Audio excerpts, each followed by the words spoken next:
I'm gonna just jump right into it. Today's title is self-preservate the value of self-preservation. Beware of the down low. I saw this on social media and it made me immediately think of women putting themselves in harm's way when it comes to men and how to avoid putting themselves in harm's way by practicing biblical principles. Number one, I met him at the DMV, and when I went to meet up with him, you thought I was staying in North Carolina at the boss's house. Now, do you remember that? Did it ever cross your mind that maybe he's with somebody? So, Miss Tiffany, that's the depth of your disconnect. Yes, you believed him. Sure, this was your husband. You believe him. But the truth is, 6 months in, you married a man you barely knew. That's your truth. It don't have nothing to do with him. Right. Number two. Met him at the hardware store. And what happened? He gave me his number as I was paying for the items. And I called him back at some point, and I met him somewhere between the office and home. How many times? 3, maybe. Yeah, 3. But I can't remember, yes. So you would be with him, and then you'd go home to her? Yes. And what did you say to yourself about her when you got home, knowing that you were coming home from being with a man? Didn't say anything about her. Nothing. Remember 3, 4, and 5? 3, 4, and 5 were all just people that I met on Craigslist.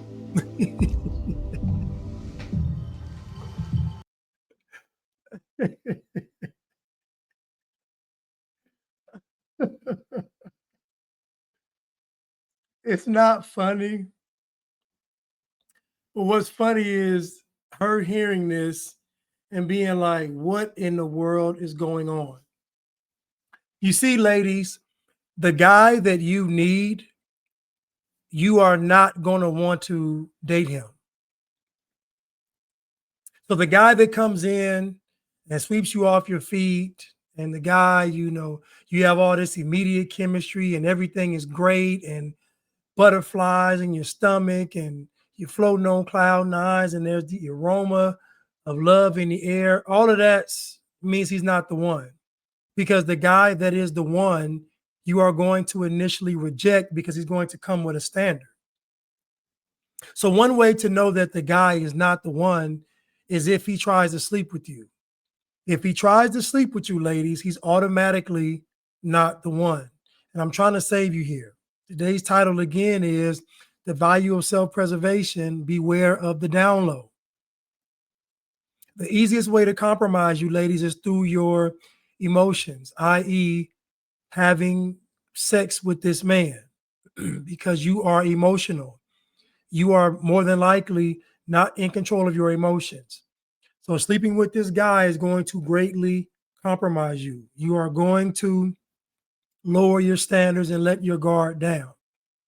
So when you meet these guys, ladies, you need to have questions already ready for him. First of all, if he's not a God-fearing man, he can't even get your number. If he doesn't believe in Jesus, he cannot even get your number. You're going to weed out about 99% of the men with just that. The other men you're going to have questions for, to ask them very detailed questions. You're going to exhaust the conversation. You're going to ask him about his life.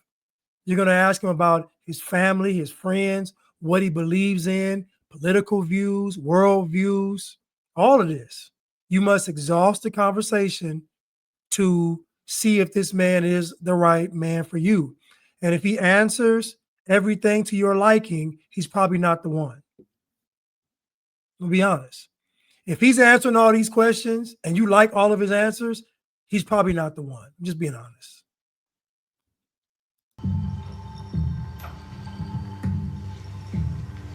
Okay, tell me what's going on. Tell me what's going on.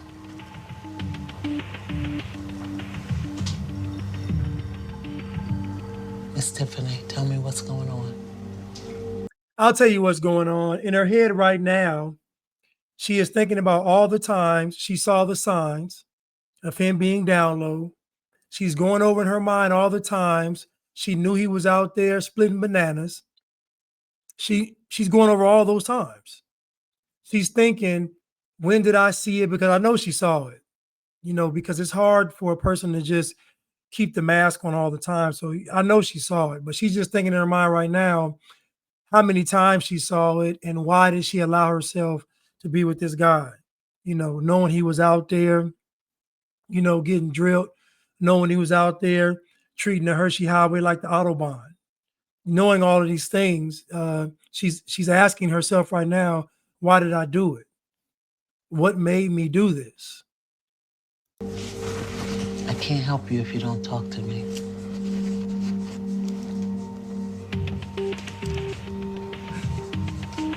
Miss Tiffany, you can't shut down right now. Come with me. Come with me. Come on, come on, come on.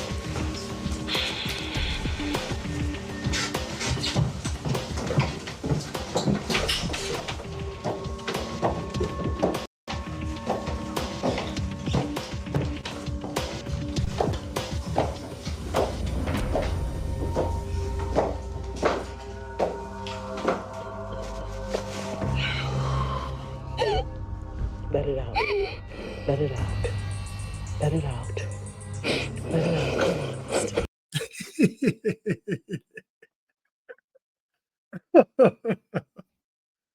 Listen, y'all, it's not funny. It's not funny. It's tragic and it's sad, but it could have been prevented. Ladies, if you meet a guy and he's everything you want, he's not the guy. Him becoming everything you want is going to come after you have put in the work. Once you put in the work, i.e., you have a relationship with God before you even meet the man, you're already in that Bible before you meet the man, you're already becoming a wife before you even meet the man, so that when you meet the man, you can appreciate the man. But I guarantee you all are not prepared to meet the man. You're not a wife. So when you meet the guy, and he's everything you want, 11 times out of 10, he's not going to be the guy. I'm sorry. The guy that you need, the guy that you would truly love, you're probably not going to like initially. He's probably going to say everything wrong. I'm just telling you. The only way that can be fixed for you to see that man for who he truly is if you are submitted to Christ. That's the only way. Otherwise, you're going to meet the godly man, the man following Christ, the man with morals, principles, standards, ethics, character, all these things, and you are going to reject him. But to be honest with you, he's probably going to reject you. You got to do it for those boys. You got to do it for those boys. Miss Tiffany, talk to me. Oh, yes. Yes. Talk to me. Talk to me. Talk to me. Talk to me. Come on.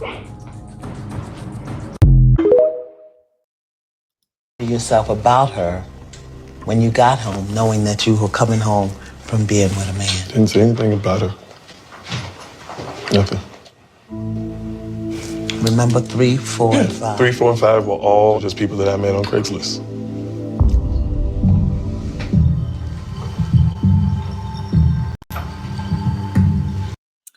This man was meeting other men on Craigslist.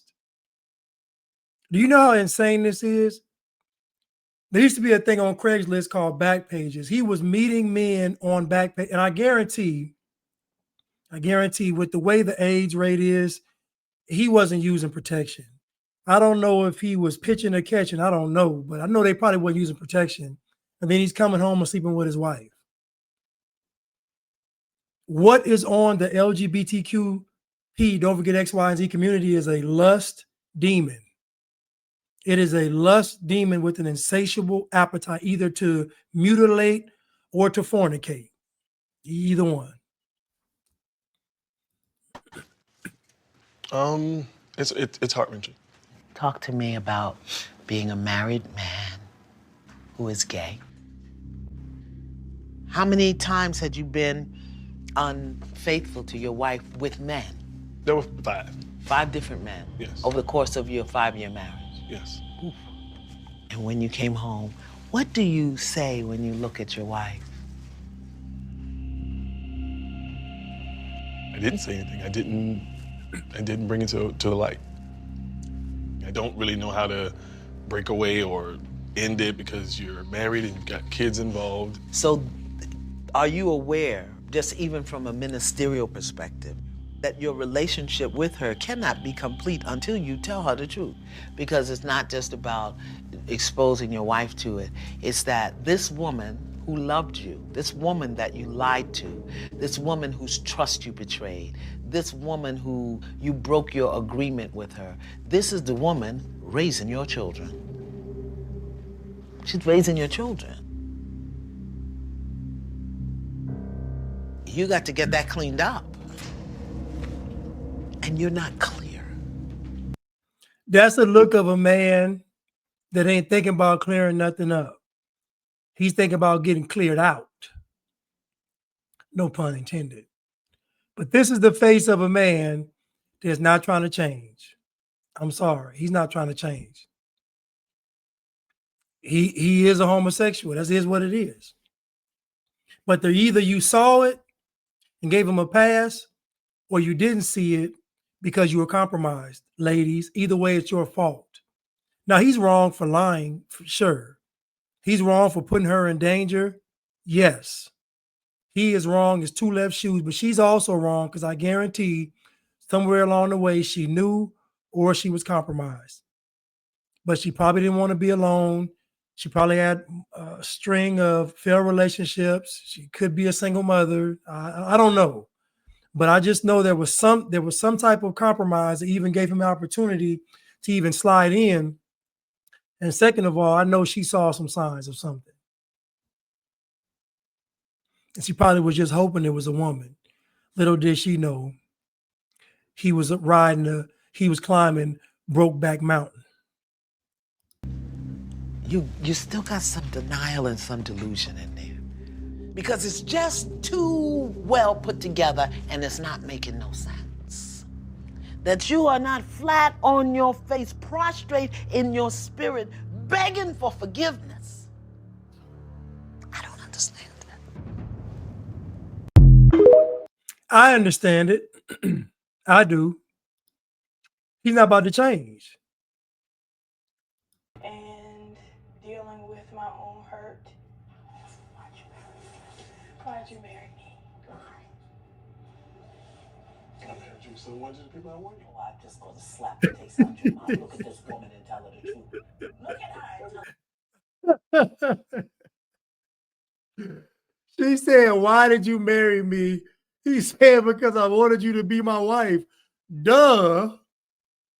You were the perfect beard, ma'am. That is the truth. You don't know why you married her. I don't know why I married you. I mean, I wanted to be married, and I thought she was a suitable wife for me. Any man that has a part in his beard, okay, any man that has 2 levels of beard, he got a sideburn, not connected. Listen, ladies. All these kind of things are signs. Guys that have weird shape ups and all this stuff where the sideburn is up here and the beard is down here and they're not quite connecting. Like, tectonic plates before an earthquake. When you see men like this, ladies, this is a sign. Don't date him. He's a weirdo. If he's not gay, he's weird. Don't do it. When these things are signs, lady. When you see something weird on a guy, that weirdness is going to manifest in a relationship. Don't do it. Don't believe a word of that. That is not true. That's what he need to say, but that ain't true. I just want to know, at what point did you get it that you should not have been married? 2006. So you need to look at her and say, I married you because I was in denial that I was gay. I married you because I was in denial that I was gay. I can own that.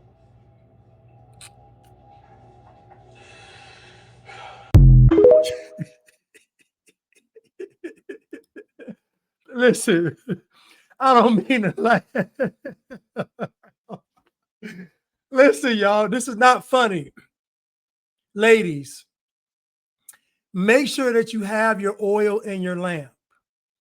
That oil in the lamp is symbolic for your character, your virtue. You are preserving yourself. Your value, ladies, is in your self-preservation. That means you must preserve yourself from these heathens and demons out here. And this is not a message to just Black women. This is a message to all women. If a man wants to sleep with you, he's already disqualified. If a man is not following Christ, he's already disqualified. If a man is not striving to be better, he's already disqualified. If a man is not coming to you with a clear plan, clear motives, clear agenda, then he's disqualified. And I guarantee if a man comes like that, you're probably not going to want to be with him. I'm just telling you. The guy that you want is the guy you see on TV or in the movies, sweeping you off your feet. Butterflies in the sky, I can go twice as high. That's what you want to see. And I guarantee the guy that you want is going to probably end up on the Hershey Highway. So I'm telling you now, ladies, to get in that word, spend time with God to understand God. Because once you understand God, I promise you, you can understand a godly man. I feel sorry for this woman, but then I don't, because she saw the signs. I know she did. And she's beating herself up about it because she was like, man, I picked him. I was hoping that he wasn't. But ma'am, he was. I love y'all. Take care.